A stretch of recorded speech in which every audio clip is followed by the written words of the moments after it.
saya tanya terlebih dahulu kepada Mas Komar ya. Mas Komar, tadi Pak Prabowo membuat selebrasi di Istora ya, akan mengayomi semuanya setelah hasil quick count itu kemudian diumumkan oleh lembaga survei. Gimana Mas Komar melihat pernyataan-pernyataan dari Pak Prabowo tadi? Iya. Ya, kesan pertama saya bisa memahami betul betapa Pak Prabowo ini lega dan senang setelah berkali-kali ikut kompetisi. Nada-nadanya sekarang ini hasil quick count sementara itu menunjukkan dia leading ya. Oleh karena itu saya sangat bisa memahami kalau dia ada semacam kelegaan. Nah, yang kedua, saya ingin bahwa kalau toh ada satu semacam selebrasi, hendaknya jangan berlebihan karena ini belum selesai dan dia dulu pernah dalam posisi orang yang kalah. Gimana rasanya kalah ketika melihat orang lain selebrasi? Dia tahu. Cobalah dia berempati ketika dia sekarang dalam posisi pemenang, ingat ketika dia dalam posisi kalah.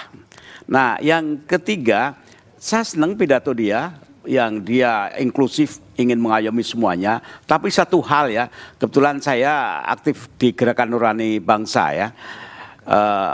Ibarat sepak bola ya, pemilu itu tidak sekedar mengejar skor, tapi juga penonton ingin penampilan yang indah dan beradab dan etis gitu. Dengan kata lain, siapapun yang menang ataupun siapapun yang kalah, jaga nurani bangsa. Nurani itu terletak dalam apa? Keindahan, kejujuran, keadilan, kerendah hatian ketika menerima kemenangan. Karena menang itu baru mulai loh. Jadi betulkah dia menang itu nanti akan dilihat kinerjanya. Umam, oke, baik Mas Umam. Kalau Mas Umam lihat sampai sekarang, gimana Anda melihat jalannya pemilu presiden yang relatif kemudian smooth, ya, relatif semuanya bisa berjalan baik, yang muncul minimal sampai sekarang, apa evaluasi sepintas terhadap jalannya pemilu presiden itu? Ya, pemilu di 2024 ini, Mas BDM, memang agak unik. Karena biasanya kalau misal merujuk ke pemilu di 2014, 2019, hasil perolehan kemenangan itu seringkali berada di bawah hasil survei.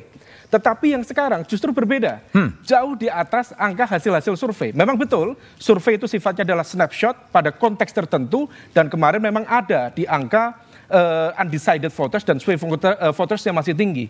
Tetapi kemudian dengan perolehan hari ini misalnya, Prabowo Gibran di angka 59%, itu something membuat kita juga agak kaget gitu.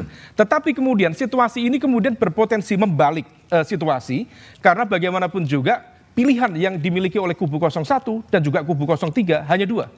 Satu, menerima situasi ini dengan segala catatan, karena bagaimanapun juga kubu 01 dan juga kubu 03 selama ini menarasikan, berargumen, khawatir, takut ada ancaman penggunaan infrastruktur kekuasaan negara untuk pemenangan ini.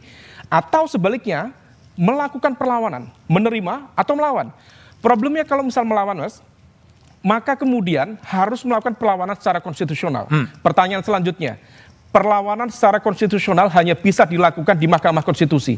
Apakah kemudian kubu 01 dan juga kubu 03 masih percaya dengan komposisi majelis hakim sekaligus kredibilitas kelembagaan Mahkamah Konstitusi yang kemarin selama 4 bulan diserang habis oleh kubu 01 dan juga kubu 03. Nah, situasi ini yang kemudian harus dilakukan. Dan satu lagi, kalau misal melakukan perlawanan, maka kubu 01 dan juga kubu 03 harus mampu mengonsolidasikan, karena di pasal 286 Undang-Undang Nomor 7 tahun 2017 tentang pasal TSM, pelanggaran pemilu yang terstruktur, sistematis dan masif harus bisa membuktikan terjadi di 50% wilayah provinsi di Indonesia, dan kemudian itu betul-betul terjadi dalam konteks skala yang luar biasa.